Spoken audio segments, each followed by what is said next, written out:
Welcome to episode 534 of This Week in League. I'm Nate. And I'm Jay. And I'm Glenn. Back to Glenn. Oh, no. Off-season mode. He's not the big D's anymore.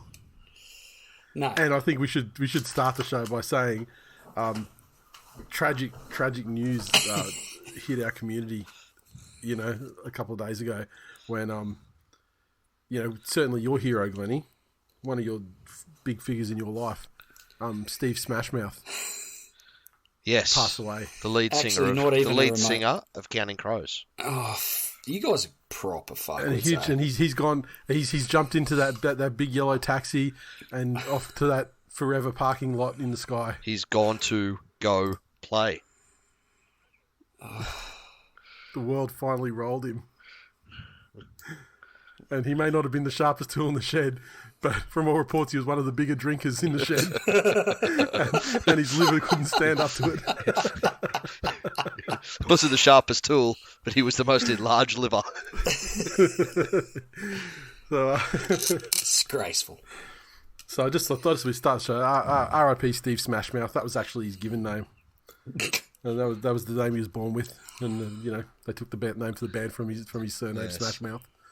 And it was a British name originally. Smashmouth. Exactly. Yes. And he... Have you had an episode of Nits in your house, or are you joining the army? What's going on? Oh, mate, I said to you a little while ago, I wasn't long for this world. So the chemo's kicked in. It still hasn't killed whatever's in there. Yeah. Yeah. I'm not sure chemo's strong enough to kill what's inside you, brother. I need an exorcism. But no, so I've been fucking patchy on top for a good long while, and it's only because I had the help of a very good fucking barber, who was also a very good mate, that he sort of kept it looking half reasonable and quite handy with some gorilla grip. That's it.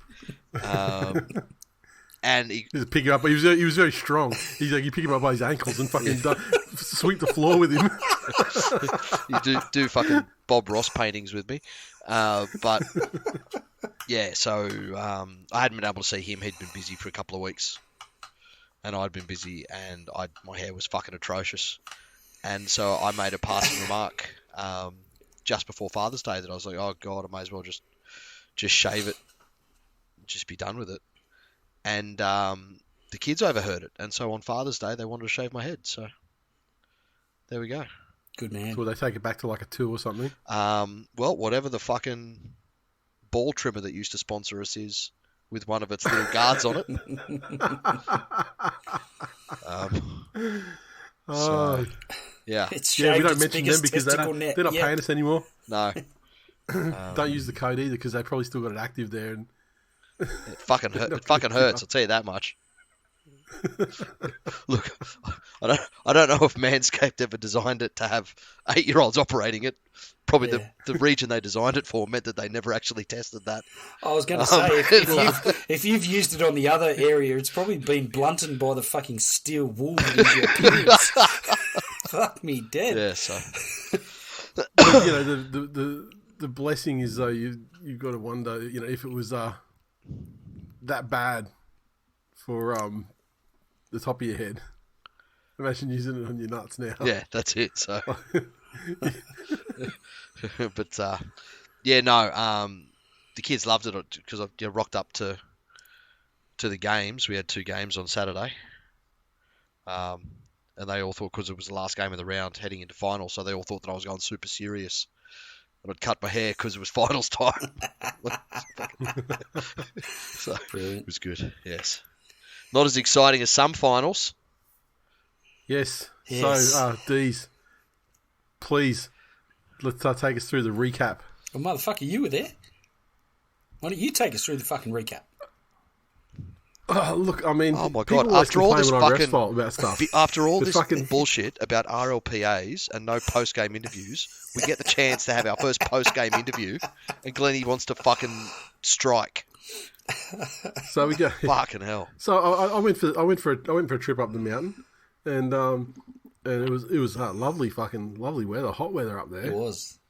hot conditions for a grand final that starts at 12 p.m. on the dot, let me say. Amen. And so I got up there and caught up with Glennie and some of the boys from the Lions, C-grade men's, and had the for the people on Patreon.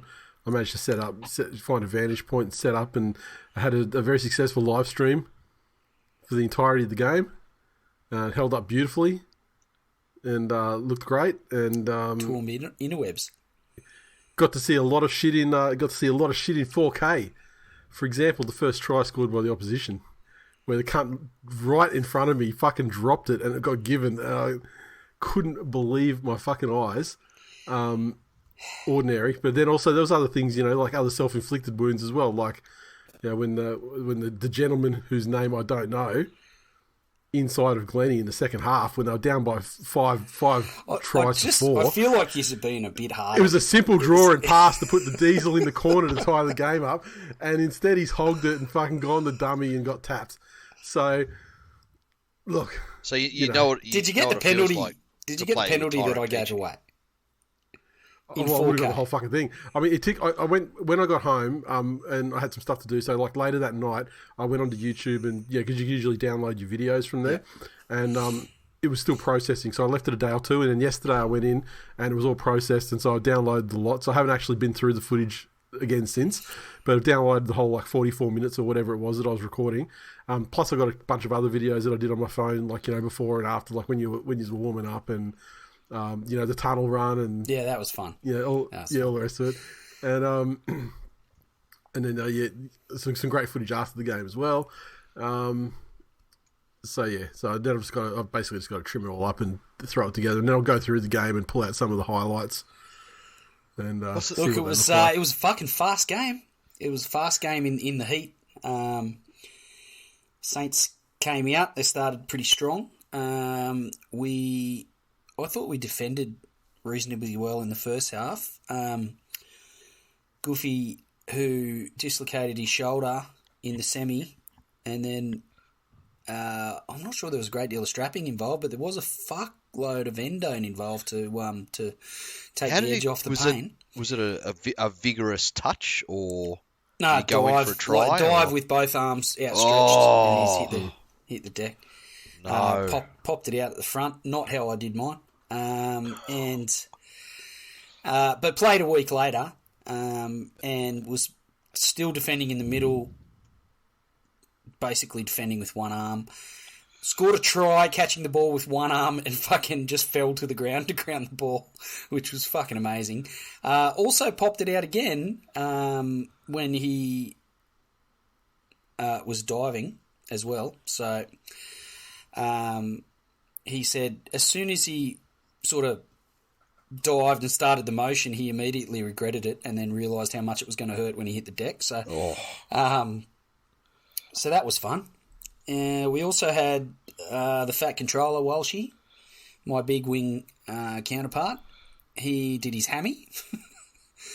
And obviously one of the other boys, Pete, didn't play because he couldn't recover in time from his calf injury from the semi. So we were up against it. And Saints came at us pretty hard.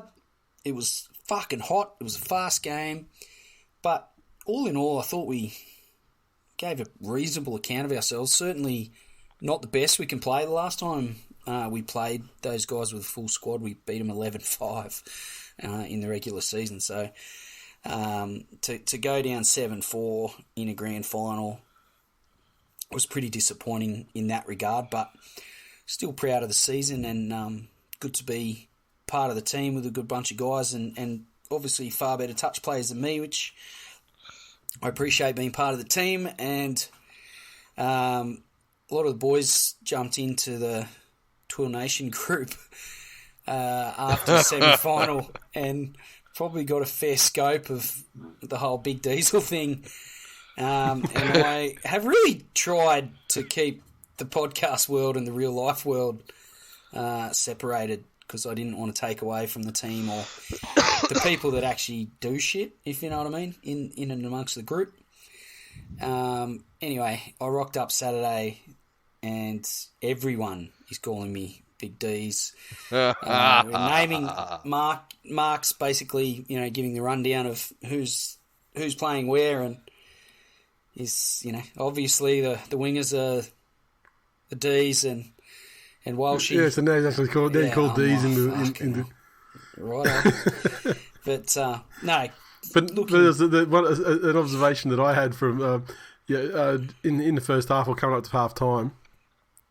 A guy comes up to me and says, introducing himself. His name is Ryan, and he's a listener of the show.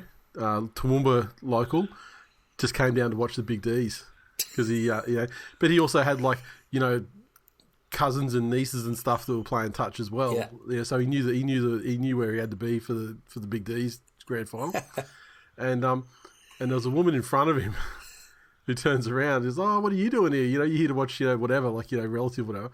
And he goes, "No, I'm here to watch a guy I listen to on a podcast, the Big Diesel." And she turns and he sort of looks over past her down to where your guys' bench was, and which is probably 50 meters away from where we were standing, I reckon. And she sort of sees where he's looking and turns around and looks down and goes, "Oh yeah, I think I know him." He don't fucking know shit. She's just what a fucking groupie. So it's got to the stage now where Big D's is so famous that people lie about knowing. Glenn, you got hose. You got hose. Imagine that. Look, as far as my own game, I made an error defensively, which I didn't shut. Well, I didn't make any decision. I was stuck between two decisions in my tiny brain, and therefore made zero. So I said it was like when Lockie Miller was backpedaling, deciding to tackle Hamoli in that that game. Is offensive. He made a decision to backpedal in order to have the player score the try rather than make a tackle. I did not do that. Well, you were left. You were fucking Robinson Crusoe out there 2-on-1 against. Yeah, but the play is to shut. Yeah. I've got to rush up and shut the link off. Make him make that last pass. That's really force him to make the last pass. Yeah. So in the end, I think he just did a dummy and just went into school. Yeah, because I was standing there like a fucking totem pole. And guthoing it, as they say in the business. That's a bit rough, mate. That's a bit rough. I'm fucking trying to lick my wounds here, and you're just pouring salt into them. Well, I think my damn cunt observations, and never don't know shit about touch. My observations were that you caught a cold out there, and I almost felt like they were ostracising you and cutting your possession down to a bare minimum, so as to restrict the growth of the legend of the Big D's. It was almost like watching Kalen Ponga play with the Knights, where they were just so fucking jealous of the attention he receives. It was like watching whichever winger was outside. Oh, they're going to love this bullshit. It was like watching whichever winger was outside Will Chambers in the 2016 Grand Final. Wow. Which is to say that the victory was there within the grasp, but you just got to let it go. Let the Big D's work. I also we basically ran a play. I got the ball on the wing and was touched before scoring. And as I was running back, I've dropped the ball on the ground and was apparently, unbeknownst to me at the time, I was penalised for throwing the ball away.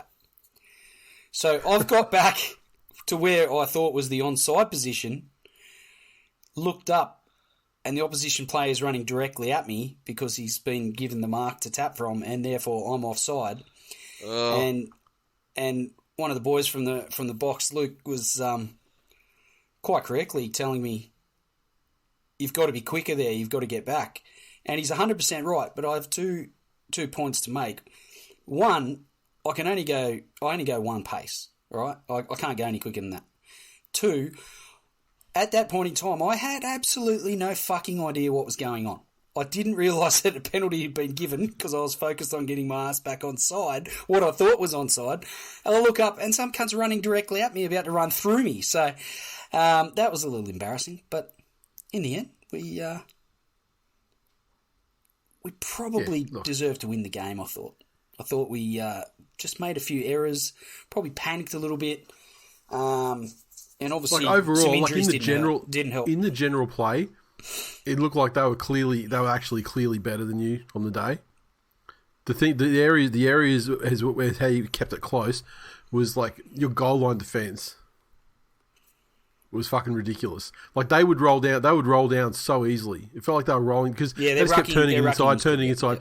Yeah. They would roll down to the try line easily, but when they got down there, the amount of touches that you guys got on them when they were like fucking a foot from fucking grounding it, or like fucking 6 inches from grounding it, like last ditch shit was great. And I think that's a combination, taking myself out because I wasn't too involved in that side because it didn't really come out my way.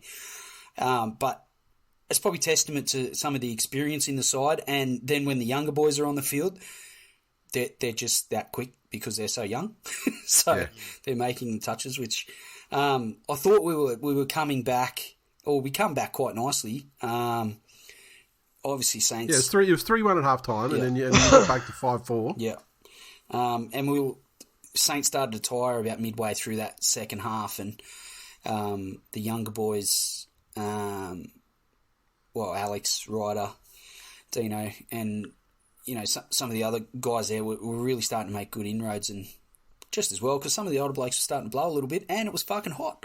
So, yeah, as far as my first grand final experience, I didn't hate it. Fuck yeah. Not a big fan of the result, but it was good fun, and as I said, a good season, and looking forward to shedding somewhere between 15 to 20 kilos before we run out for round 1 next year.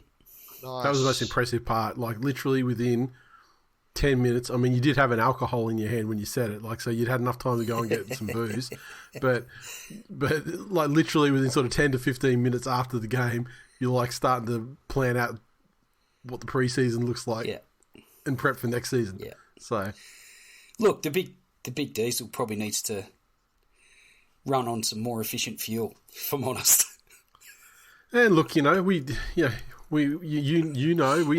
very well, a professional fucking lifelong athlete and sprint coach. Yep. So he can help the big D's, add some more fucking kilometres to the top end. Yes, he can. So it's all happening. Next season, I expect bigger, better things. And honestly, I feel like I'm going to release like a little highlights thing of this grand final, but I feel like there's a bigger arc here. I think next year when you win the grand final, I like it. It actually I think it's like it's a better story. Like you get all of it in. I'm on board. The boys are already talking about coming back next year and winning it. So we're in. Nice. I'll tell you, and I see what you're saying about Saints as well. Or you're saying last week, mate.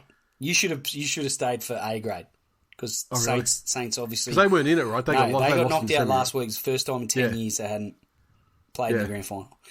And in the grand finals they did play in, the two the A ladies, they got beat. I think they might have won one all day, which was probably ours, maybe two. But when in the A ladies final, which was obviously getting towards the end of the day, it's the second last game of the day, so the hill's full, the people on the hill are full of booze, and just feeding it to Saints, feeding it to them. Let's say I got barely any stakes. Watched my first game of touch football, C grade grand final of the Toowoomba men's. Yeah.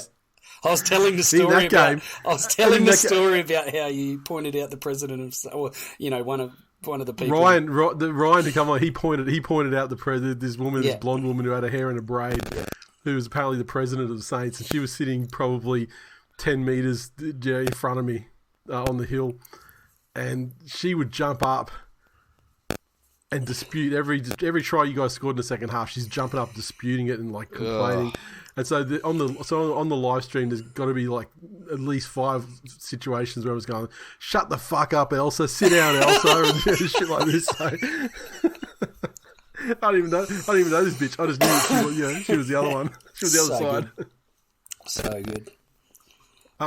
Now look, it wasn't the only unfortunate result on the weekend. We'll get to the footy, obviously, the NRL, but it would be remiss of me not to bring up another situation that I've been made aware of regarding a team by the name, I want to pronounce it the Sneaker Clits.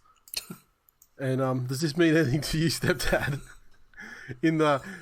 Remember earlier in the season, we used to get numerous updates from the GOAT of Supercoach Draft League football Oh no! about how amazing his team It was was. sneaker And those cleats. updates kind of stopped. It was And so cleats. someone's 'Cause the asked me guy- to ask you how you went in that competition. Who was the someone?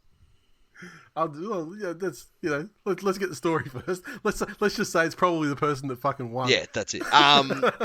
Look, exactly the same as happens in fucking tipping every year. I put fucking laser focus into that thing for, I want to say, up to about Origin, and then I don't think I looked at my team again. So, I had a fucking flawless strategy. Like I was decimating cunts. Like I was fucking I decimated opposition teams as if I was a fucking strong religious opinion going through Rwanda in the 80s.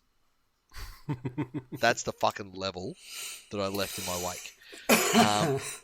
And my strategy was every week I would trade in centres and wingers that were playing against the Tigers.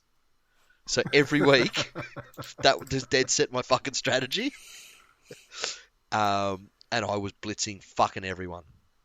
And then in the second half of the year, it also coincided with the fact that the people that I had in my team, once I stopped looking at it, fucking were generational bed shitters. Like, fucking prolific choke merchants. So my team at the beginning of the year, and cast your mind back to the results in the NRL at that time, like my spine was Reece Robson after the Cowboys year last year. It was Nico Hines after his Dally M, and it was Latrell Mitchell looking to set the world alight at fullback.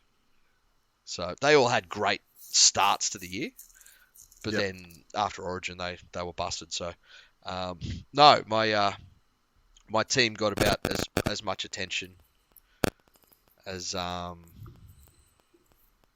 tipping competitions get, unfortunately. But it's Do you actually ever do anything in tipping competitions? no, because I've learned my lesson. I I don't feel like you ever do. No. I don't feel like you ever have. Which is fucking stupid because we do it I should just do it while we're doing it on the show. I should just put the tips in while we're fucking doing them on the show. Exactly. But yeah, no, there's somebody won the competition that has nothing else going on in his life. So, and he feels like a bit of an outsider everywhere he fucking goes. Like everywhere he fucking goes. So he's, not from Queensland or New South Wales, not even from the East Coast. So those people that just sort of like sit on the fringes on the outskirts. And they like to think that they belong. Broncos supporter. So he's just come over and just unwittingly become the shittest version of himself that he could possibly be. Never stood a chance, really. So yeah, no, congratulations, Toto. You've done well. Poor Toto. How fucking dare you speak about him like that? Fucking hell, after everything he has said about the D's. Salt of the earth. Oh, human. fucking hell. I feel like he's been a reasonable support to the D's, to be honest. Yeah, I think you've got him mixed up with someone else. If you're gonna maybe he does the J thing and shits on me in a DM. This is a Perth person. This is a Perth person. They'll say anything to feel accepted. Anything to feel accepted. Let's get to the footy, the final round. Let's not. Let's stop making Glenn miserable and let's talk about footy. Mm-hmm. First thing though, Thursday night, the Storm 32 defeat the Broncos 22 at Suncorp Stadium. The Storms had a double to Grant Anderson, a double to Suafalogo in his first game, Victorian Academy product. And fucking gun, which we'll talk about. Pappy, successful return. He got a try. Remus Smith got a try. Pappy, 4 of 6 conversions. Broncos, they had a double to Jordan Pereira. Flegel with a try. Joshua Rogers, 3 conversions and 2 penalty goals. Hit me, Glennie. There's no real form line to be drawn for the finals from this game, given both sides rested almost every fucking key player. It was good to see Pappy get through the game and play well. the new young fella, is his preferred position fullback? Not sure, but did the fucking game change when he came on? Like, that is... And like, look, I hate the Storms as much as the next guy, but I love seeing a kid on debut fucking kill it. Yeah, fuck yeah. And my God, the pace of this kid and skill was just fucking incredible. And, I mean, obviously a player to look at, you know, over the years to come. Definitely. And it's funny with this game, though, because even though, like, both sides rested tons of players, but I feel like Melbourne still kind of wanted to win it because, you know, they wanted to maximise their chances of remaining in the top four. Sure. And the Broncos at the same time, they rested their players, but they kind of, you know, Kevin Walters had come out in the media talking about, you know, like the minor premiership is so important, and, you know, I feel like we've been the best team. Let motherfuckers know they're the best and stuff like that. So, like, they wanted the minor premiership as well. So it was kind of weird. Like, there was a game where there were stakes, you know, differing stakes on both sides, and I can only imagine that the Broncos were like, listen, you know, we may get the minor premiership, we may not get the minor premiership, but I'll tell you what we will do. If we lose this game, we avoid the Storms. And what they do to us in finals, unspeakable acts of you know, sexual and physical violence historically, we'll want to avoid that. So they lose the game. They say, okay, we've you know, we didn't get the minor premiership, or, you know, we don't know yet. Penrith haven't played, but, you know, we may not get it. We haven't sealed it, certainly.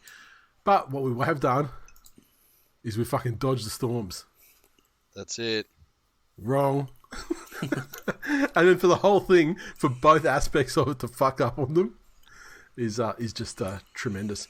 But yeah, like I said, there's not a lot you can take out of it. I mean, it's a completely different contest coming up because the differences in the sizes is markedly. But I mean, after a rough start, this turned out to be, despite the outs, this actually turned out to be a very entertaining game, though. Yeah, that's it. And largely on the back of Faulongo's debut and, you know, the excitement that he brought. And then we had a moment there. Who was it with the fucking Broncos that just went absolutely fucking mental? Was it Piakura? Yeah. And it was like got put on the report like 3 times in 5 minutes, and got pretty much fucking nothing out of it.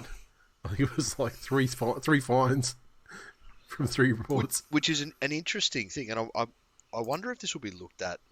Well, it might be one of those things they didn't really think they'd ever need to bring out until this moment.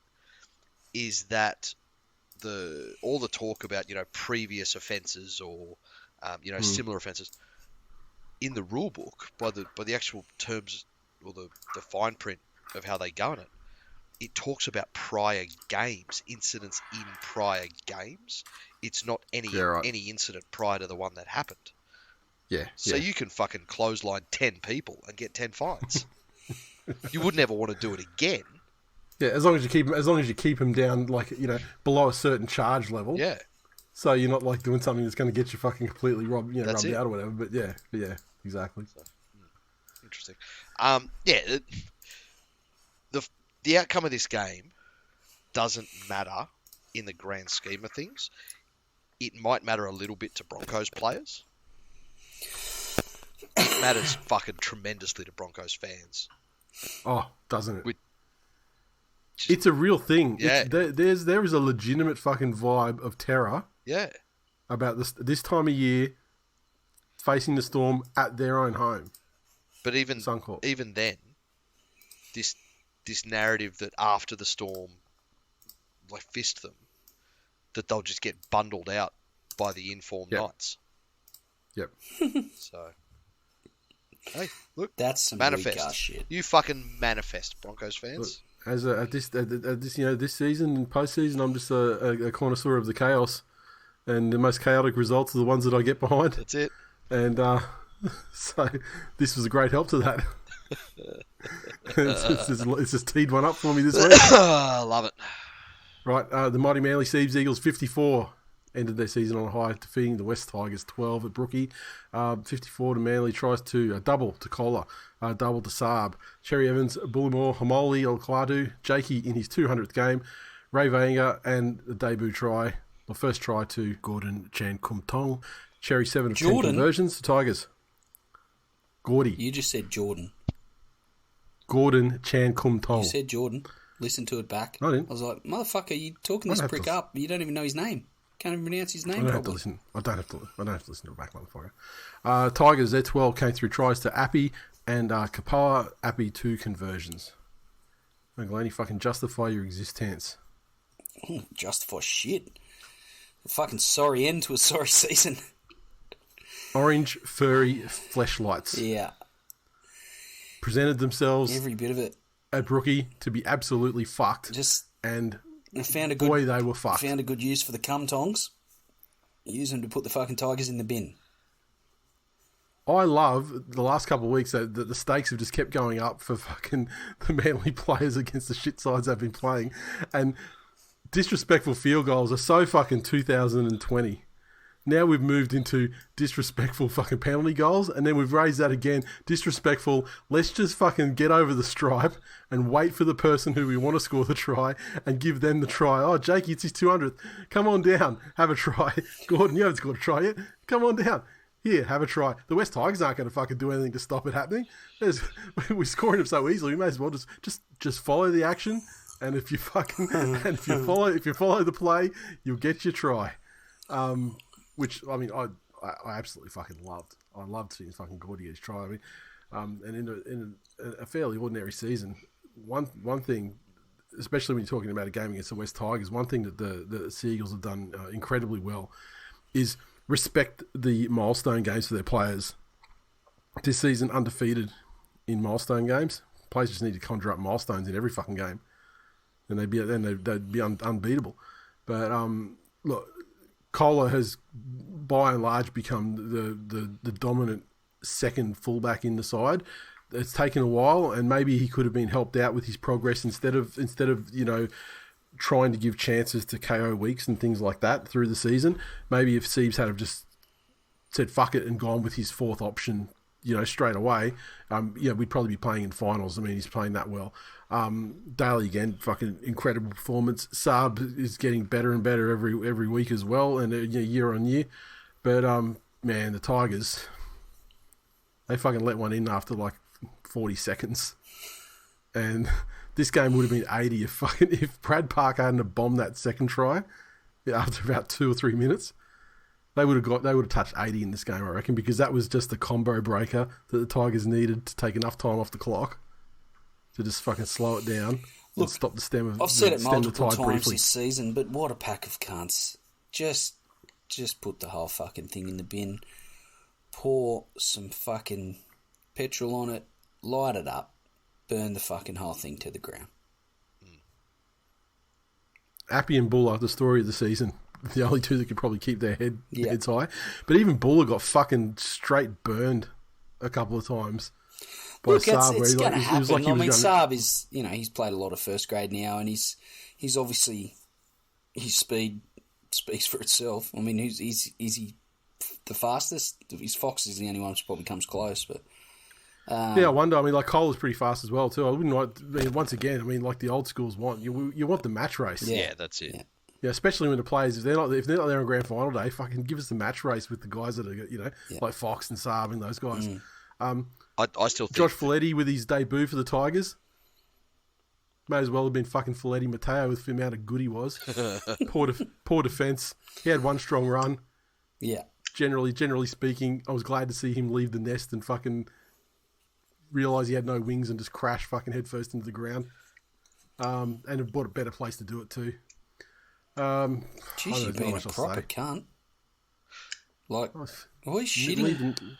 Leave the nest, get wrecked. I got some for the Fainus in 2 years as well. So next, whenever they debut next year, like obviously the story of the Tigers is that as shit as they are, their brightest lights are now going to other clubs next year.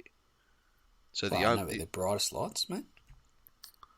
Well, Dano and Brooksy. Are going. He's been your best player for the last fucking 6 weeks. He's been the only one putting in. He's been there. I'll give him that. He's been in the first grade lineup. Now that's about as far as I'd go though. Buller and Appy have been the shining lights if we're being real. But if you all season long, keep pushing, how concerned from a Manly point of view, how confident are you about next year? And I ask just from the reason of losing Flano. Because up until now...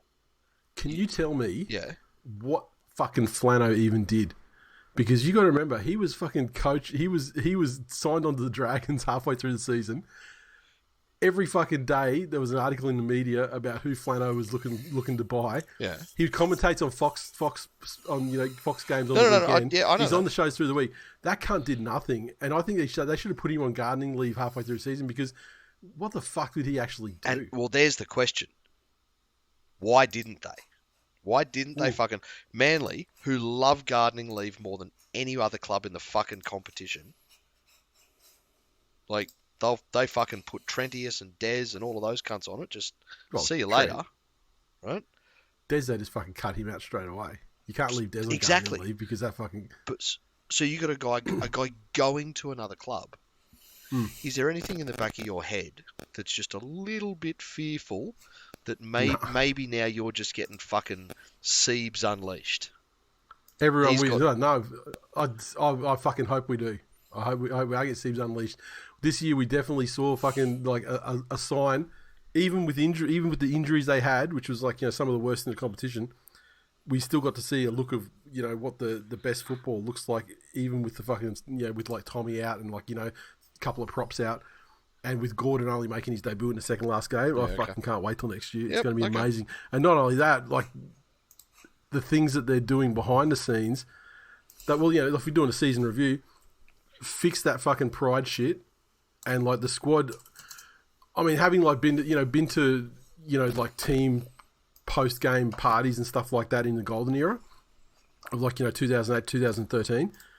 The team this year is so much fucking closer even than that era was. I mean, like it's fucking unbelievable, the vibes and like just how much the team love being around each other and playing footy together, which is something that was when you lose 7 in a row at the end of last year and you had the pride thing and those guys, like that was fucking couldn't have been further away from that 12 months ago. So that alone is huge, and then the fact that the players that Siebes has thrown up on the chopping block are all ones that everyone's like going, I can't fucking... Like, finally. Great. And so he's looking like they clearly know where the gaps in the roster are and they're trying to fill them. Yep. And so, yeah. And a lot of the players on the block are like the last ones from the Des regime that was sort of signed in that last year of Des. Lovely. So I'm loving it. The Roosters 26 defeated the Rabbitohs 12 at Acorn Stadium. The Roosters 26 came through tries too. Allen, Pauga, Tedesco, Smith, Walker, Swali 2 conversions and 1 penalty goal. The Rabbitohs 12 tries to Cam Murray and Michael Cheekham. Ilias 2 of 2 conversions. My first little chaos piece that I love. It is a little bit. After looking, 11, 12 weeks in the season, South looked like the only team that could possibly trouble Penrith. The back end of the year, or the last 2/3 of the year... Not even so much to possibly trouble Penrith, but to quite easily trouble them. Yeah. No, you're right. People talking about them, being favourites there at one point because of what, Mitchell was doing and top of the table in like round 11, exactly. Top of the table, yeah. They faded so badly, this is the final insult, they've made the Roosters a top 8 team. It's historic. It's a historic slide. No team until this, no team that was leading the competition in round 11 has ever missed the finals. And interesting to see, like the media was hugging their nuts so hard, and Latrell's nuts so hard at that time, week 11, week 12, and now the fucking absolute every day there's a new story about the crisis at the Rabbitohs. I'm here for it as a fan of a club that the media goes after reasonably hard. I think Sam Walker is looking very ready to resume his first grade career long term. I suspect he'll have a big off season which will do him wonders. But he's slipped straight back in there and looks confident.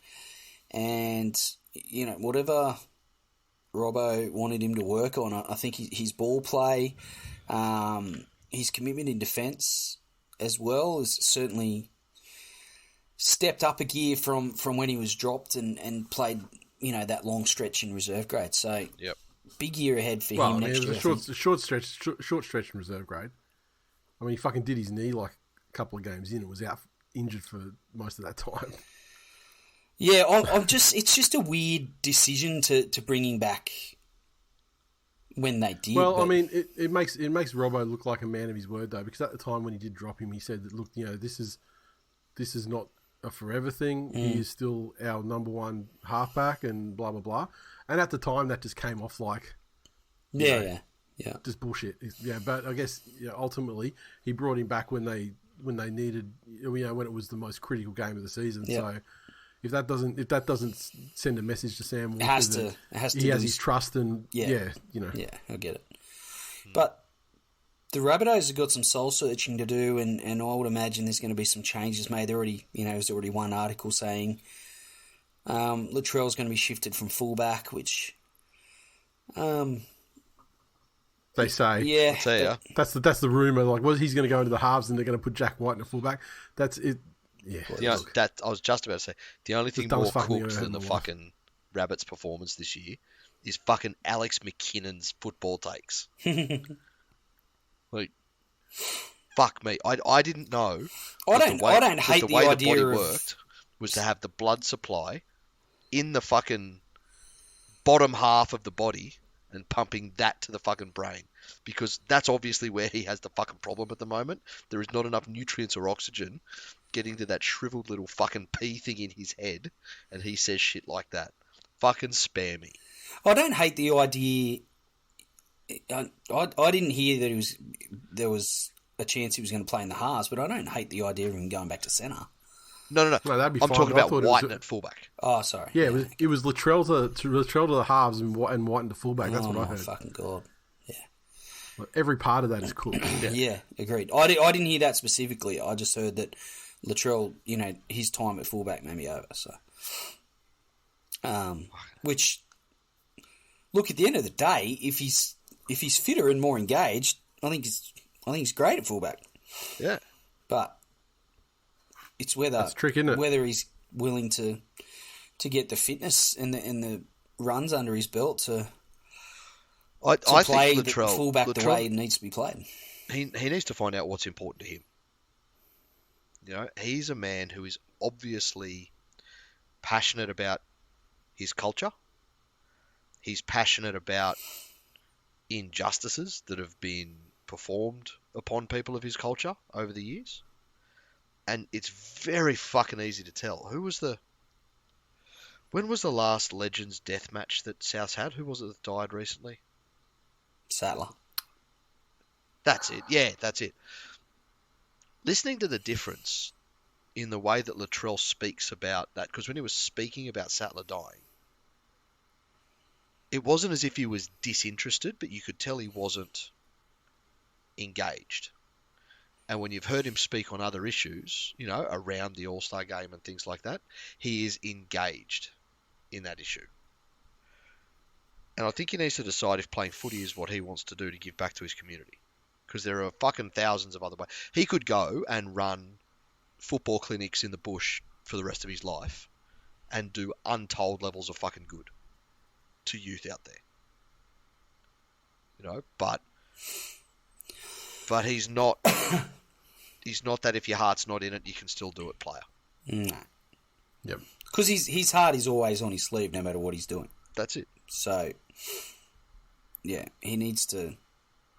And I think Souths have a role to play in that too. Like, yeah, how to get the best out of him as well, and maybe having those hard conversations with him. Whether it's, the coach or Crow or fucking whoever needs to have them, but you can't just dance around the importance of Latrell as a player, in and amongst the playing group, but to the club as a whole. And I think that is critical to where Souths go next year. How they get Latrell up, and what they do with him.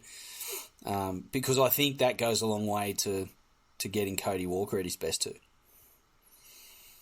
I think there's a third piece of the puzzle that they need. And Adam it's Reynolds. Not necessarily, because he'll be busted next year. But they need that calming influence. They need the yin to the yang, because Cody Walker and Latrell are too similar of a personality.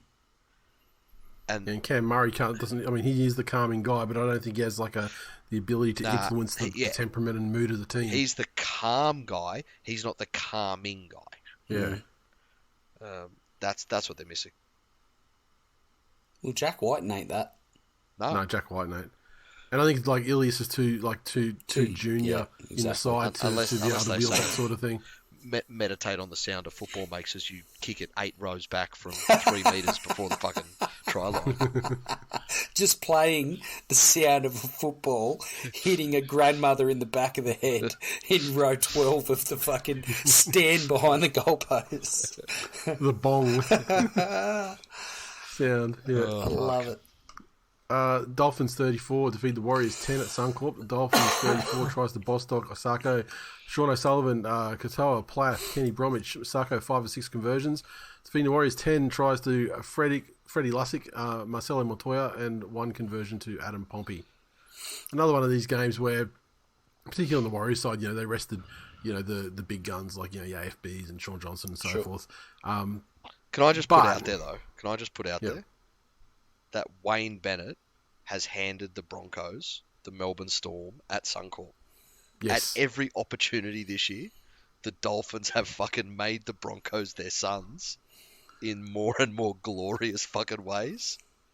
And I am absolutely not in the most direct way, as in winning football matches when they're head-to-head against each other. That's too easy. Fuck that shit. It's the guerrilla warfare that Wayne's winning on. Even that, do you remember when they lost that first game? Yeah. And the Broncos team that should have beat them by 30 needed a fucking ref's fault intercept and ran away like they'd scored the grand final. Yeah. Oh, no. So, look, I mean, they say, like, I look at Webster's done a great job with the Warriors this year. I just wonder how helpful it is for a side that hasn't really seen a lot of finals in a long time, hasn't had a good, consistent side in a long time.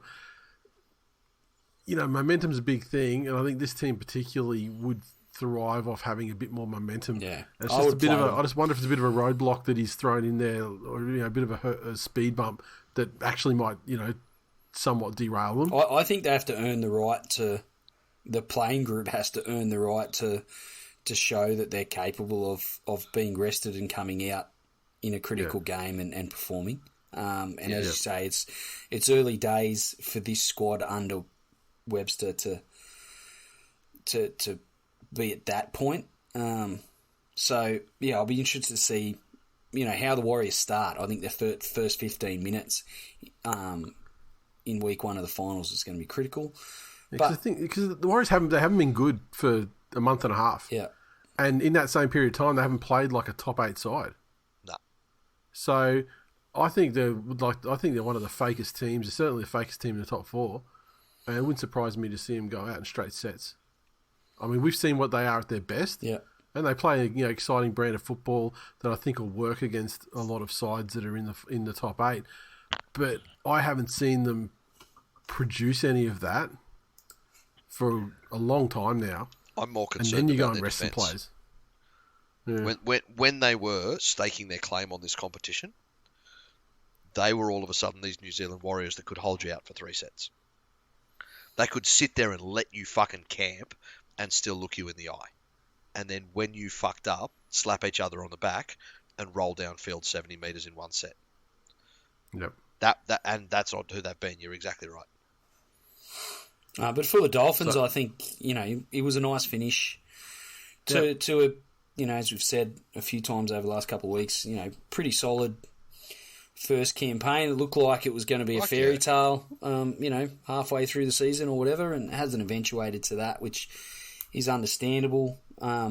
Depth has been a factor for them, but incredible injury toll for like a newly constructed side to have to endure. Yeah, it was rough. But, nice finish in front of their, home fans and plenty to build on for 2024 and beyond. Yep. The Hammer establishing himself firmly as their marquee player. Do you remember at the beginning of the year, the conversation was, whose name's going to be on all the jerseys that the kids want to buy? Yep. And then after round one, that guy. Yep, cool. Yep. They're done. Yeah, and he's done nothing but solidify that over the course of the season. So. Yeah, and the incredible resurrection of Jermaine Osako as well. Yep. Yeah. What was the thing I saw the other day? He's the first player since Meninga to lead both goals and tries. Yeah. At the end of the year. It's nuts. Or both points and tries. There was something, those records don't ever fucking mean anything in rugby league, but just because some positions score more than others do. The fact that he couldn't get a run at the Titans and then he's done this, fucking... Yeah, but I mean, he was also terrible when he did get his chances. Yeah, that's fair. So, I mean, he's maybe like to be out Wayne the environment and Wayne and, obviously, he's one of these guys that Wayne can get through to. Yeah. And give him whatever he needs to perform at his best and see it happen. I think as well, this is a nice out for Wayne as well. Like, this has done nothing to hurt his legacy. Put it that way. No. All right, moving on to one of the consequential games of the round. The Panthers 44 defeated the Cowboys 12 at Bluebet Stadium. Panthers side double to Toowoomba, double to To'o. Crichton, Cleary, Martin and Somerton tries. Cleary 6 conversions from 8 attempts. The Cowboys 12 tries to Neem and Labert. Drinkwater 2 of 2 conversions. Cowboys, all to play for. Turned up their toes. And they did not fucking show up. I mean, there was a little brief moment there midway through the second half, I think, where they sort of bridged the gap a little bit. Two quick tries. Made it a bit respectable, but even then, they dropped off again, and the Panthers pulled away and consigned them to the dustbin of the season, where they belong after such a poor fucking start. Yeah.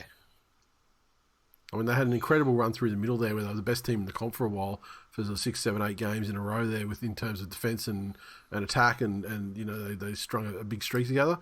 But man, they threw it away and dropped off again, real quick when it counted after Origin. I think if you're reviewing your season as the Cowboys, whilst you're obviously not happy with it, and obviously especially compared to last season, it's a disappointment. You can hold on to those 6, 7 games. You can look at those and say, well, it's not gone. We haven't lost it.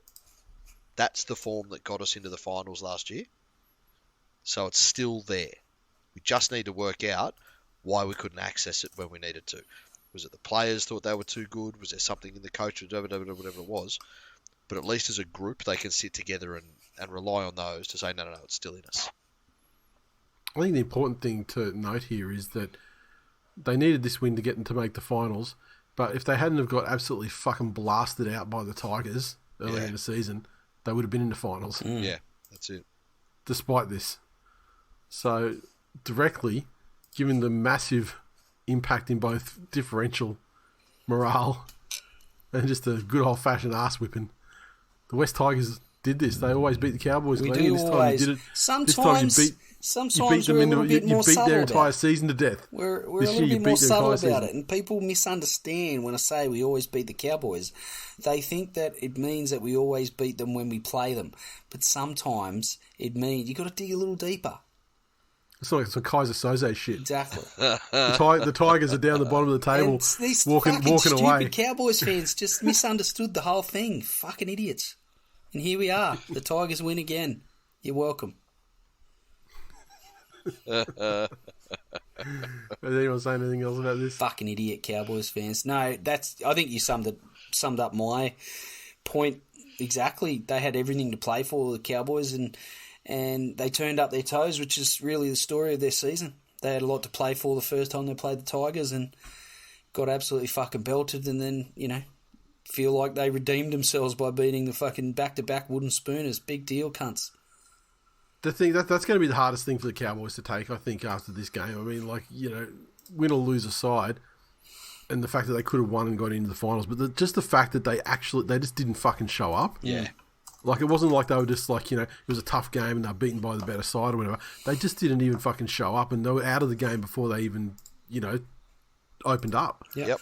That's probably going to be the most disappointing thing. It's a long off season to fucking have to take that sort of shit. Right. Look, again, I don't know if I sound like I'm all fucking bleeding hearts here over the Cowboys, but still not a fucking great thing. You need to save your season by winning one game, and you go down against the defending premiers that need to win this game to get the minor premiership again as well. So, not like they had it easy. No, but I mean, they could have tried. I agree with I agree what you're saying. Fuck the Cowboys. I get you. The Knights 32 defeat the Dragons 12. Net Strata Jubilee. The Knights tries to double to Dominic Young. Tries to Saifidi, Jacob, TWiL, Marzu, and New Brown. Miller 3 of 5 conversions. Tyson Gamble 1 penalty goal. The Dragons tries to Hunt and Rabalawa. Zach Lomax 2 conversions. Lone hand makes me fucking sad that the Knights are going to lose Dom Young so early. Yeah. Oh. They brought it on themselves. Yeah. Jeez, you're a prick. What? They could have signed him. They just didn't want to pay the $550,000 that he was asking. Also, remember, he was dropped to reserve grade in the first sort of month or 6 weeks of the competition this year. I know. And so couple of fucking remarkable minutes at the back end of the game, though. Holy fucking Jesus! Ben Hunt played a lone hand for the Dragons, not even close to being enough, and the Knights continued to sing along nicely. And you'd have to say, I know we'll get to the previews, but almost guaranteed a spot in week 2 of the finals. Just.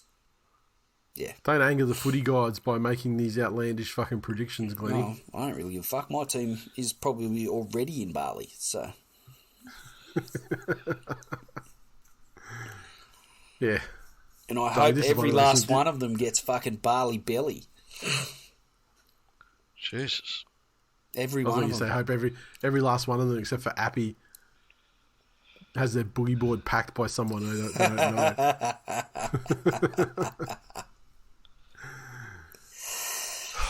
Yeah, I don't give a fuck about this game. No, look, I'll be quite honest. I think Dom Young's tries were fucking spectacular at the tail end of the game. The thing about that Dom, like there was a lot of talk about that one, the one everyone knows the try, you're talking about with the Dom Young, the sort of cartwheel one. The thing is though, the put down and everything, he put the ball down straight away in almost a fairly regulation fashion, and then cartwheel happened after it was all done. You know what I mean? It was like this spectacular, icing on top of it. I'm just going to say, if on Saturday to tie the game up at 5-5, yes, if I had to put the ball down and then someone collided with me and caused me to do a fucking somersault, obviously the game would have been stopped as I would have been carted off to hospital in an ambulance, or probably in the chopper. And that would have been your shoulder, depending on I would have had to go to Brisbane because such would have been my injuries. But if you were to silver linings, you would have been playing the All Abilities Grand Final next year. That's fair. But if you would sit there and shit on my effort, much as you have Dom Young's, I'd be mortified. Shit on anything. Mortified. All I'm saying is, it was overrated. That's all I'm saying.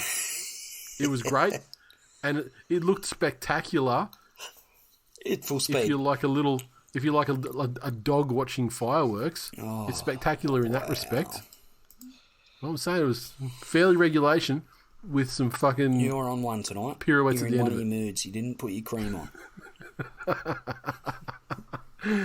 Anyway, the Titans 34 defeat the Bulldogs 30 at Hope Solo Coliseum. The Titans hat trick to Kieran Foran, his first one in first grade, I believe. Brimson, Leeming, and Khan Pereira with tries. Shoop with 5 of 6 conversions. The Dogs 30, a hat trick to Josh Addo-Carr.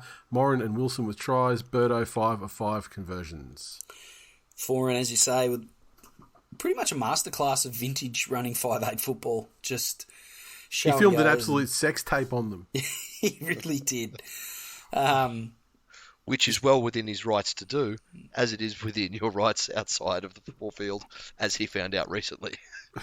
Exactly. That's the game review. Kieran Foran made his second fuck tape of 2023. They got watched by multiple people. Wowzers. Look, I tell you, Matt Burton looks like the unhappiest person in rugby league right now. Yeah. That poor, for someone who only had a new kid like 2 weeks ago, he should be experiencing the fucking joyness of life right now. And he looks fucking miserable because of this cunt team that he has to play for. The amount of money he's on, I've got an idea. This game cares so much about mental health of players.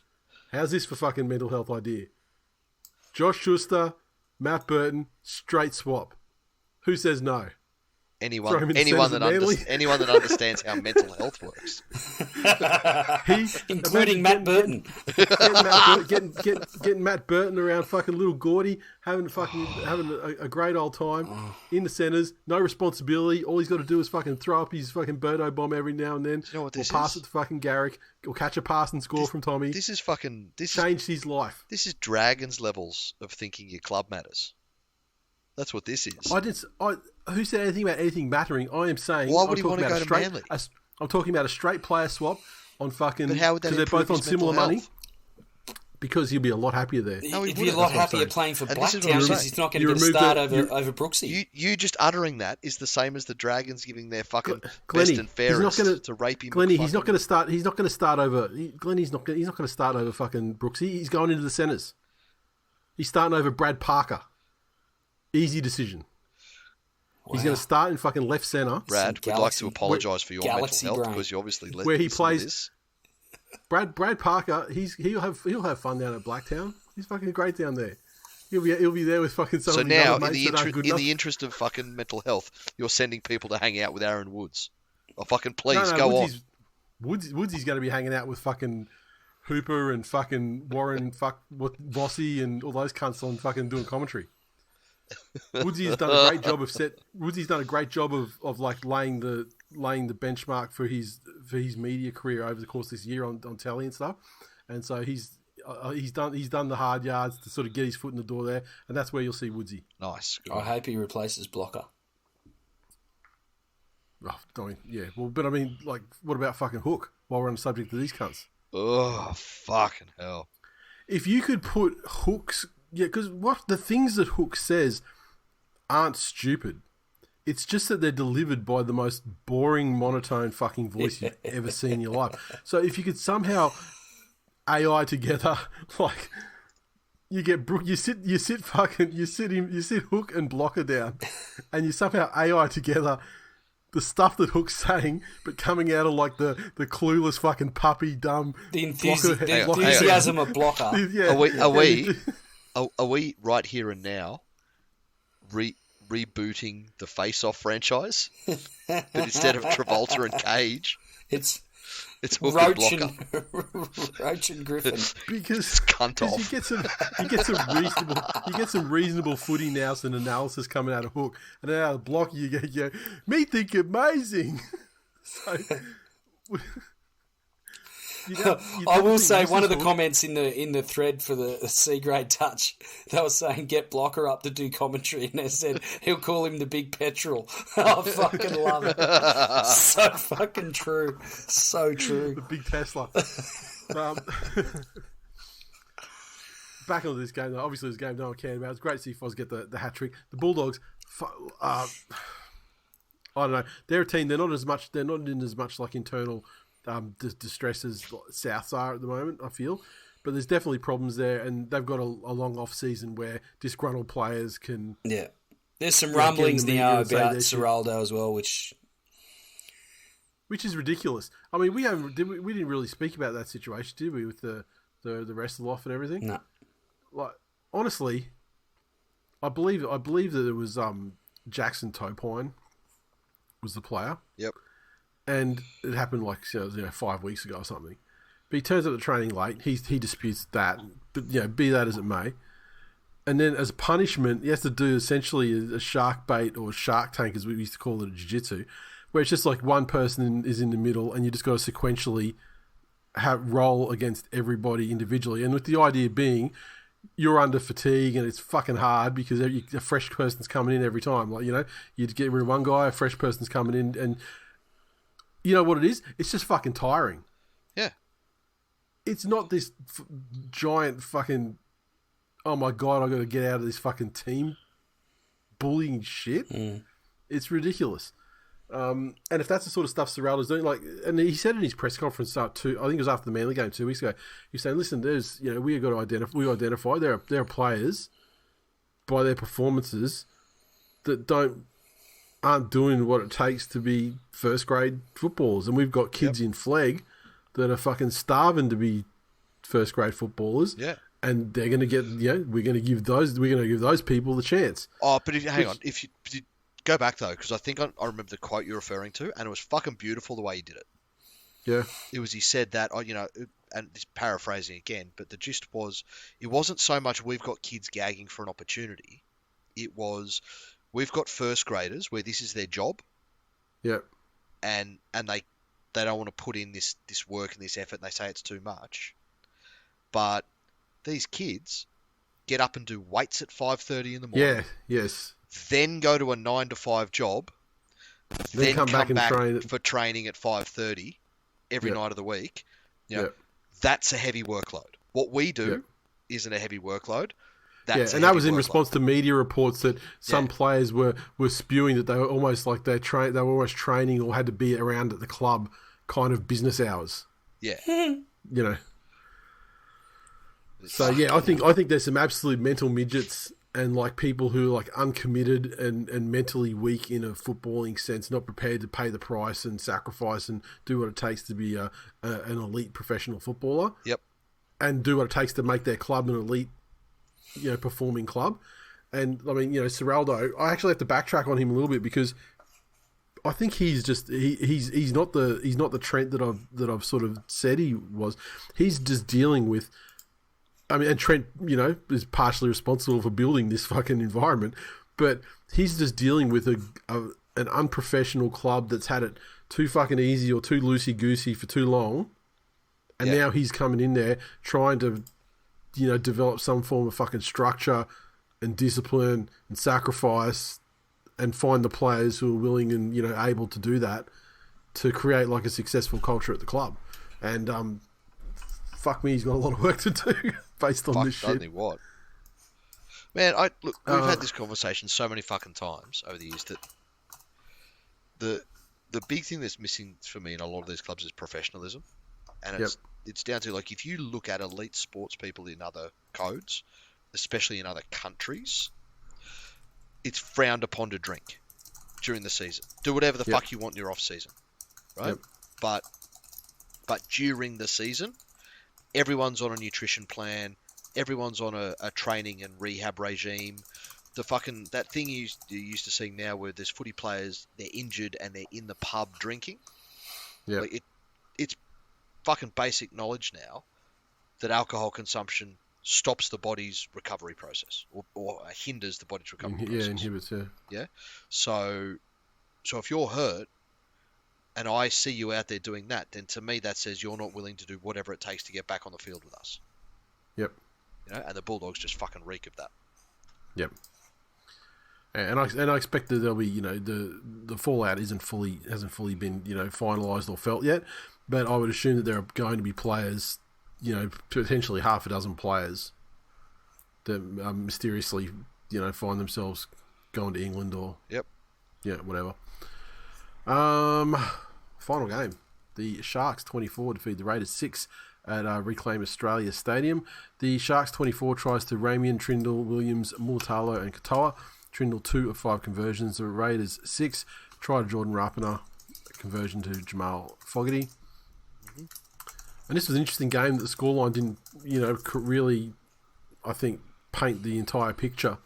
The Raiders actually, they had a plan, and their plan was quite good, and it actually was working for them for quite a long way through this game. Rapana was on one in his milestone game, and was the best player on the field for a large part of it. And then the Sharks finally just had gotten themselves on top, probably for the first time in the game, with that try to Jack Williams. Followed up then with the Raiders going on a long break, almost scored a try, probably should have scored a try, but resulted in the tackle from, what's his face? Sebastian Chris. Yes. Dumping, he dumped Tracy on his head, wasn't it? Yeah. And sent off. And at that point, obviously, in what had been a really kind of intense, the most finals-ish kind of game I think that we'd seen in the weekend, then that was the end of that, obviously. And I mean, the Sharks fairly quickly, went bang like on the next set or set after, and at that point it was beyond the Raiders, and Sharkies ran away with it. Yeah. Yeah. Again, for the Sharks to finish the season like that, exercises a lot of fucking demons of poor performances through the years. You can disassociate from a lot of shit games with a finish to the season like that. Just that little jolt of momentum will do them the world of good. Yeah. Just for the Raiders, though, like I know the send-off didn't help, but imagine losing like this to another top 8 side and then getting to play finals a week later. Especially the top 8 side that couldn't beat any other anyone. side in the top 8 except you. Yeah, that's it. Yeah. And so I think the Raiders are like probably the worst fucking top 8 side in history. If you look at the straight differential and things. Yeah, and shit that like Raiders team would still beat the 2005 West Tigers. I was going to be more generous and say, maybe like the Titans when they got into the finals, 2021 or whatever it was. Yeah, that maybe they beat them. Maybe the Roosters from that same year. Absolute fucking tripe. How do they not fucking win? Jack Whiten runs a train on them. Yeah. They don't get the ball. Huh? They don't get the ball. How does Scott Prince tackle Papali'i? How? Explain the physics to me, Glenn. He'd break his fucking leg again. Like the 10th time. More entertaining They or every rubbish. fucking time. Now, look, all that aside, I actually thought the Canberra Raiders for the first sort of 40 minutes or more of the game were actually pretty good, better than I expected them to be, and so who knows? Maybe they might be able to last half a game in the finals as well before they get someone before Rapinen gets finally sent off. I mean, wouldn't that be the killer if they were in the game well and truly in the finals, and then Rapinen, instead of getting fined or something, or fucking wrapped on the wrist like he always has, he actually gets sent this time. I don't know. That's it. That kills him. Yeah. But as a chaos connoisseur, I want the Canberra to be right in their game and lose it at the death off a blatant something. I don't know. It can be anything. I don't give a fuck. As long as it's wrong and the referee doesn't call it. Because for me, you go, listen, when it comes to a Canberra game, losing for them is great, but also losing, but you need to have Ricky getting really fucking mad about it. so that's the pinnacle. That's what you need for Canberra. But yeah, that's the regular season. That is the regular season. Was there any actual news to speak of? I haven't really been paying attention to the news. Not really. And we kind of touched on a few things as we were talking about the game, so we can just go straight to the finals if you want. Certainly can, unless you want to do socials roundups. Oh yes, I did forget about that. Yeah, go for it. And look, most of our socials rounds up this week concentrated on the big Ds. And I said this to Glennie before. If everyone hasn't read it, get into the fucking TWiL Nation Facebook group and just read the Manly vs Tigers game thread. That was one of the fucking greatest pieces of social media. And it was also like just in the lead up to it as well. I mean, there was a number of threads, a number of things. People talking about the big Ds and everything. It was some good vibes. I'd say interesting. Someone's put up. Josh has put up. Someone's done up a ladder since 2020. Oh, that came out today in the socials. I saw that somewhere else. I saw it on Twitter at some point. So Manly are 9th. Well done. So you're the 9th best team. The Tigers aren't last. 2021's doing a lot of heavy lifting there. The Tigers are not last, Glennie. And one of the reasons... How can they not be fucking last when they've been last 2 of the 4 years that you're talking about? So it's played, wins, losses. It's as if the 3 seasons were 1 season. So... Well, 4 seasons, is it? So they've won 2 wooden spoons. So it's not like you get, 1 point for the spoon and 2 points for No, I know. But I mean, they still but their win-loss record in those years is obviously so the worst, Dogs, the Dolphins came Dolphins last because they couldn't have won any games. They weren't there. Yeah. But the Dogs played 92 games to win 20 and lose 72. Whereas the Tigers played 92 games to win 23 and lose 69. Quality effort. Yeah, there you go. Then the Dragons, then the Titans, then the Warriors. Warriors and Broncos, 11th and 12th, both playing finals this year. Knights are 8th, which if you think about it, they've been there or thereabouts. The Raiders are 7th. Yeah, well, I mean, they've had... This was kind of like their window period. That's We're it. coming to the end of that now. Yep. The Eels, obviously, their window period was up until the semi-finals last year. And the top 4, Penrith, Melbourne, Rabbits and Roosters. There you go. How interesting. Not really. I mean, how arbitrary. We all know. What? Oh, where's the socials? There's fucking Mitch McConnell, Smashmouth's dead. Big D's. There we go. Graham, Parran, South West Indiana. It was glorious. Some clubs with scum fans who got what they deserved. Liam, the Riff showed a winner's mentality by fielding their top side for the minor premiership. Broncos will regret not doing it for once they get knocked out in straight sets. Daniel, Dom Young's athletic ability is unmatched in the NRL and will be sorely missed by our club next year. Should have paid him and played him in first grade. That's it. Did it yourself. Michael, he said the Raiders are the worst top 8 side I've seen in a decade. Small market mentality where they are just happy to make the 8, paired with a delusional and nufty fan base equals a franchise ready to decline to the wilderness. Zach, surely the Broncos hating cunt gives the Broncos credit. Which one of us? You've used the singular. Credit for what? You tried to duck the Storm in round 1 of the finals, fucked up and cost yourself both the minor premiership and your chance to duck the Storm. In the same week where your coach went out and said that you're the best team all year because you've won the minor premiership. Yeah. Fucking hell. Straight sets. Straight sets, best scenario for rugby league. Straight sets. Hammers. Well, there we go. Brisbane playing games trying to dodge Melbourne in round 1, only to lose the minor premiership and still cop Melbourne in round 1 is massive Kev areas. Yep. Josh, any team that was able to make it into and stay in the top 8 should absolutely call this season a success. It's been such a tight comp with great battles, especially in the 5 to 12 range, that saw rounds where points differentials made a big difference. Certainly fucking did.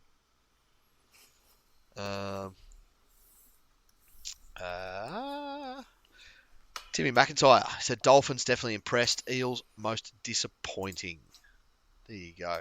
Our good mate, One-Eyed Tiger. He's just like a good tiger. He fucking lurks in the background. We know he's always there. Then he comes out with some of this fucking glorious shit. The final regular season round of the year was full of TWiL agendas and storylines. Hashtag fuck the Broncos. Hashtag Tigers in decline, always and forever. South obliging everyone to kick themselves out of the finals. A jam roll celebration from the Northern Peninsula. See, here's the thing about Penrith winning the minor premiership. The worst club and worst fan base in the entire league, suffering another deserved L. The Titans being undefeated, asterisk, at Hope Solo Coliseum. The fade is fading, confirming their status of the fakest team to ever qualify for the finals. Para just doesn't matter, because they're a team of nuthos on a bye in the final round, living in a house of broken dreams with all the windows shut. Oh, we didn't even touch on that. How fucking glorious was that? It's the last round of the year, and they were just... There was no Parramatta talk. Because even if other teams won or lost, they didn't even get mentioned.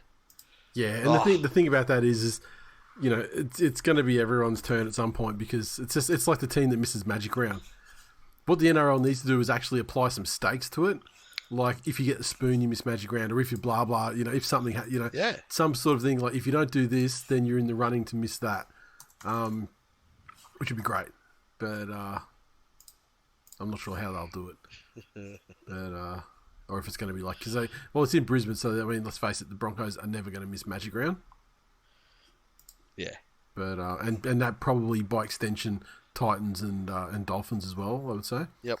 But they should apply some sort of methodology around how they select.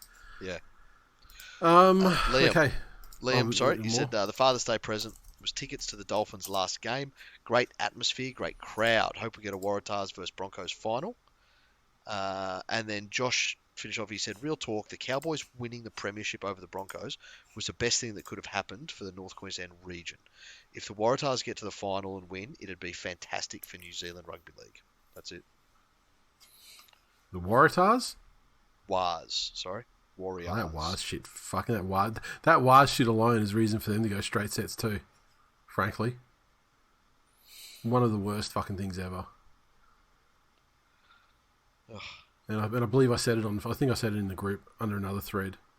I tell you, I don't know, man. I've tried. That was shit. That was shit is like the sporting equivalent of fucking single mothers trying to call Father's Day Special Person's Day.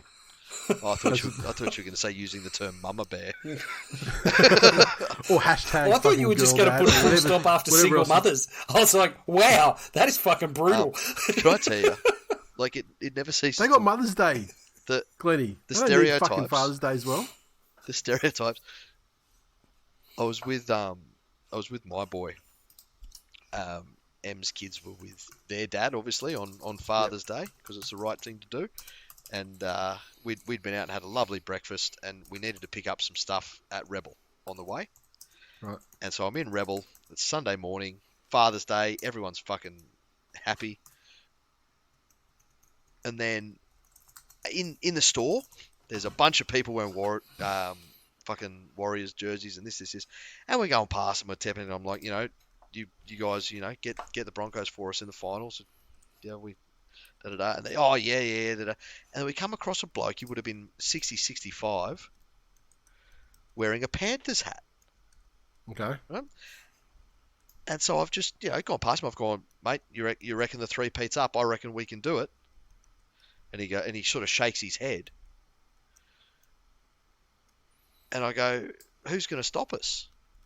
And he looks at me and he goes, oh, the Broncos? And I sort of look at his hat, and he points to the hat and he goes, "This is my son's hat, not mine. I'm not wearing it by choice." Well, you are. You put it on your fucking head, you moron. And then that's when you saw the son with the gun fucking in the small of his back. No, this is the greatest bit. My kids looked up at him and gone, "You're inside then. Take it off." And he just looked at him and gone, I was like, yeah, man, Broncos fans. So. Stereotypes are everywhere. Stereotypes are stereotypes for a reason. That's it. Fuck. Right, you done with your socials? Let's go. Okay, second qualifying final. First up, Friday night from Suncorp Stadium, the Brisbane Broncos take on the Melbourne Storm. The aforementioned clash that we mentioned. Okay, so obviously a lot of changes in both sides because they rested so many players. But the big ins for the Broncos: Reece Walsh, Tony Staggs, Herbie Farnworth, Selwyn Cobbo, Ezra Mam, Adam Reynolds, Billy Walters, he's a big in, Glennie. Payne Haas, Kirk Catewell, Pat Carrigan, Kobe Hetherington, and the Storms. Their ins: Meaney, Warbrick, Seve, Coates, Munster, Jerome Hughes, Tui Kamakamika, Harry Grant, Christian Welch, Trent Loiero, Eliasa Katoa, Tom Eisenhuth, Nelson Sofa-Solomona. Pappy goes back to the bench, and Bronson Garlick goes from hooker to the bench. They really did rest a lot of fucking players last week. I just realised as I say it for half an hour. All right. How much the Storm's going to win by? And just increase giving the Brisbane fans maximum pain. Oh, I don't think they'll blow them out. I think it's 1-12, but I do think Melbourne will win. They're a team that plays, can still bring their best performance away from home. And I think mentally, nerves might get Brisbane in the opening exchanges and open the door just a tad for Melbourne to get control, and Yeah. I think they'll be good enough to keep the Broncos at bay.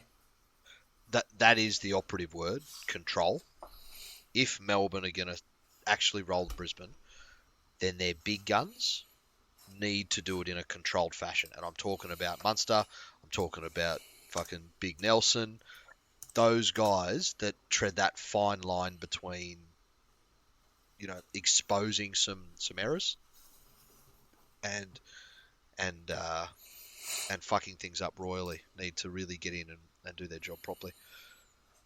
I'm with you, Glennie. I think first dance around for most of these kids for Brisbane. The risk is that the situation gets to them.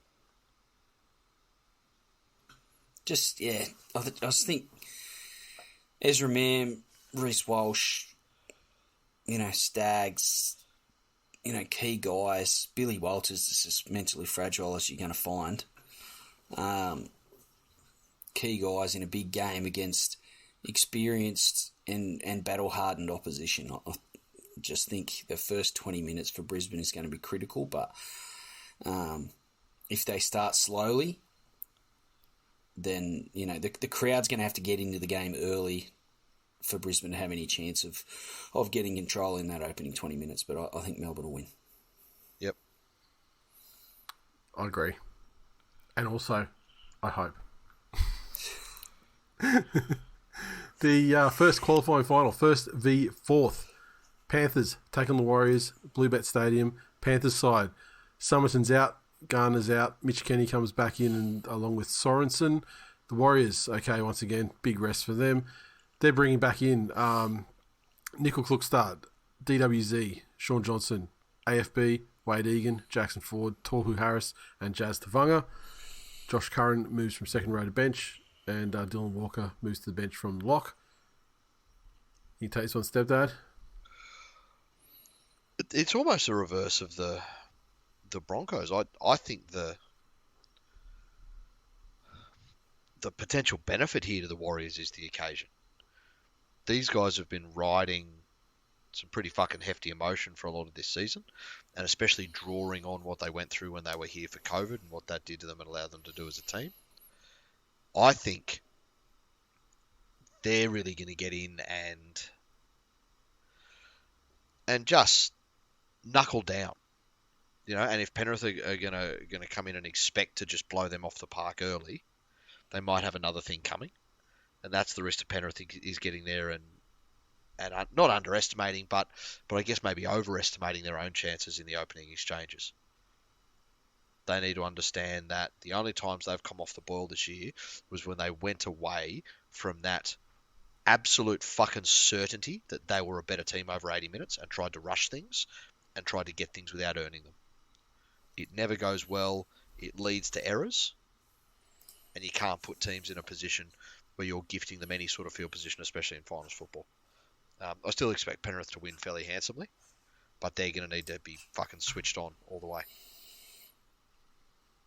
It's up to the Warriors to surprise me. I don't think they've got anything for the Panthers this week.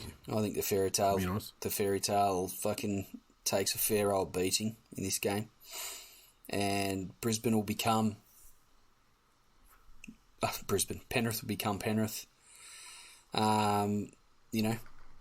We're into the championship rounds of the premiership now, and it's just a switch for them.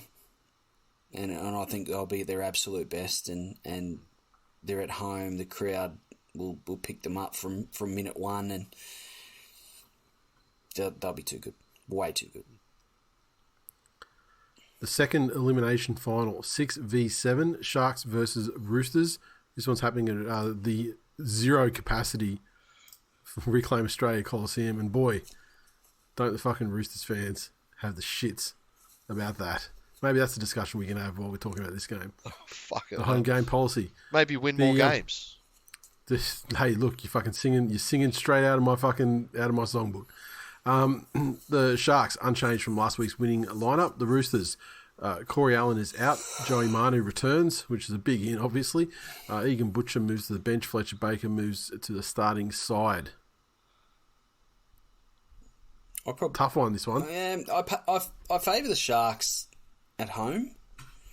Yeah. I think the Roosters are probably at, getting towards the tail end of a very successful period in their history over the last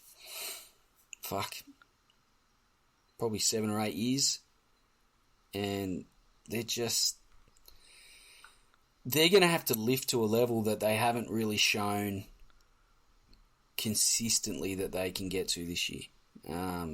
They may pull a performance, from memory, and surprise me. But I think the Sharks at home, just that, as I said earlier, just that little jolt of momentum to win that game against Canberra, and Nico finding that bit of form. It's finals time now. They'll knuckle down and they'll be that gritty team, and I think they'll just hang in the game, and I think they'll just squeeze out a fairly close win against the Roosters. Yeah, I think. You'd have to favour the Sharks, but just over the fullness of their season results. But man, it seems like the Roosters are sort of getting better, especially the way when, in that game against the Rabbits, where it was all Roosters, but then the Rabbits sort of got a try back, and all the momentum was with them, and then they sort of they bombed a couple of near opportunities, and it looked like they were coming home far stronger. Roosters are slight favourites with the bookies, not by much, $1.90 to $1.94, so it's very tight. Bookies, and look, that's probably a reflection of recent form for both of them. Yeah. I mean, the Roosters have had to run a bit of a gauntlet, had to win a number of games in a row to even get themselves in the position where they are now. And so, look, I favour the Sharks at home narrowly, but look, I wouldn't be surprised if the Roosters won at all. My thing is it is easy in a Roosters jersey to get up for a game against Souths, especially to get up for a game against Souths. It means you make the finals. Sure. Can they summon that when there's not club history involved or anything like that? Obviously, you would think, advancing to the next round of the fucking final should be motivation enough. But we've seen it time and time again where clubs come up against some club that has a reason for them to want to beat them and play out of their skins. Yeah. So, I'm tipping the Sharks.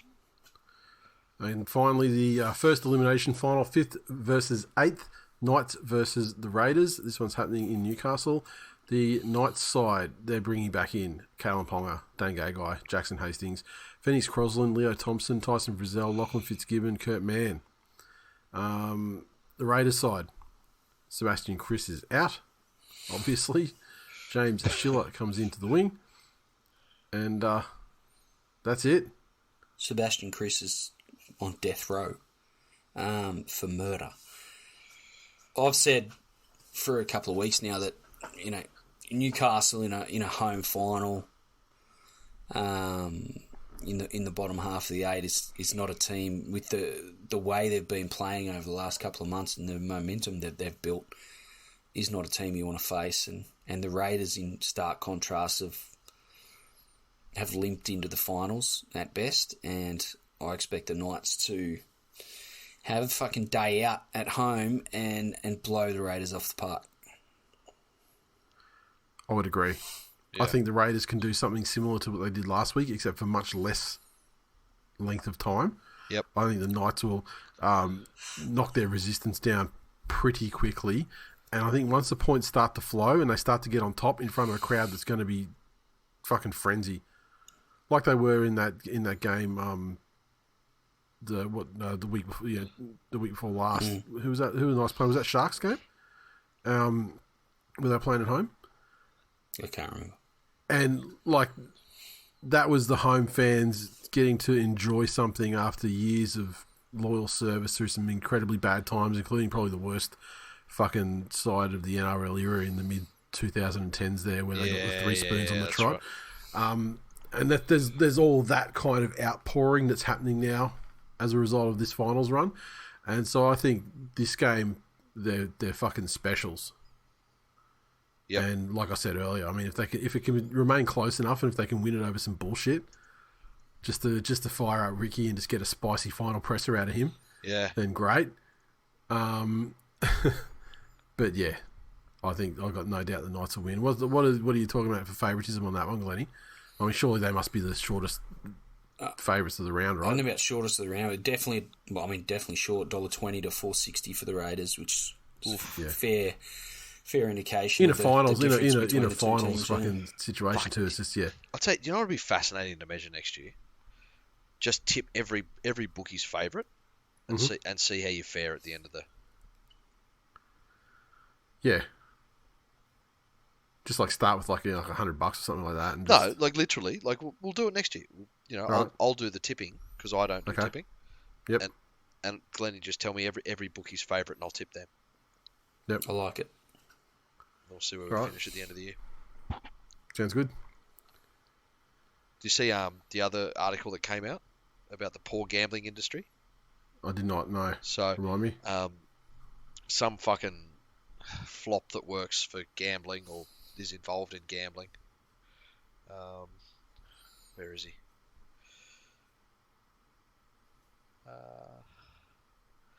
Oh man, I've screen capped so much good shit lately. Essentially came out and said that if Penrith win the grand final, it could be the worst result for bookmakers in the history of Australian sport. Oh yeah, I think I did see that. I didn't read it though. I just saw that headline. Yeah, that's it. So, so Broncos fans, if you were ever had any fucking shred of doubt left into you that you are the fucking last team that any neutral is going to back, Penrith not winning would benefit the fucking corporate gambling industry in Australia. Yeah. So there you go. Which I mean is the same sort of people as Broncos fans. That's it. Well, look, it's like family ruining, life ruiners. Yeah. It's like the people who fucking stormed the Capitol in America. Waving back through time to the people that didn't want the little black kids to go to school. And just going, we are the same people.